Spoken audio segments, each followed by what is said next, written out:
When I was little, my dad had a bike shop, and so I started learning how to ride when I was about 4 years old and developed a love of cycling.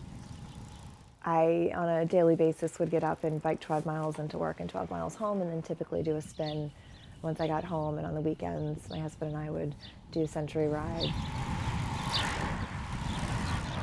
So the date of my incident was October 8th, 2011, and beautiful fall day, and the sun was shining and the leaves were perfect.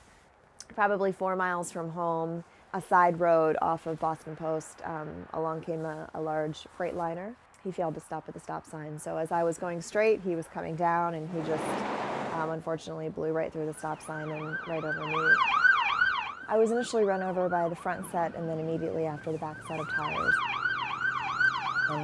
and got dragged underneath the tires and rolled quite a bit. And getting rolled over, my pelvis broke into 2 pieces. My leg got completely degloved. The inside of my butt got ripped apart and degloved, and my stomach, as well as ankle and hip damage and a lot of intestinal damage. And so by the time the double doors opened in the ambulance, for me the lights went black, and apparently I had flatlined within about a minute after that.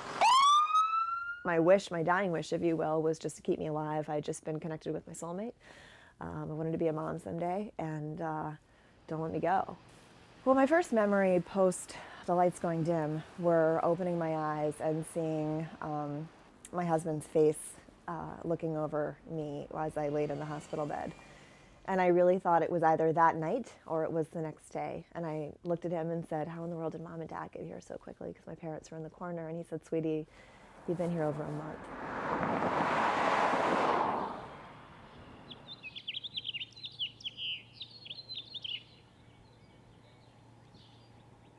Her wounds were extensive. Probably a good half of her body was covered by some kind of wound that needed a wound treatment. But really what I saw was this face of this woman whose eyes said, "Please help me. I need to get better and go home." You know, my first couple steps were literally a couple steps outside. When she told me she wanted to organize a road race, I'm thinking, all right, she just got hit by a truck. She's been, here for 6 weeks. Really? My family was scared out of their minds. My friends were. My husband was nervous. Everyone was nervous. 3 people. Impetus for my first half marathon was actually the Central Park half, and my friend's little girl came down with stage 4 Wilms tumor. She had sent a photo of herself, the little girl, after she had her kidney surgery, and she had a big scar across her abdomen. And her mom sent me the photo and said, "Rowan said that she's a warrior princess like you." And I thought, all right, I'm kicking it up a notch, and I'm going to do my first half, and I'm going to raise money for this little girl. I truly believe that if you have a good head on your shoulders and you're mentally put together, that you want to achieve something, you're going to achieve it. I can't explain to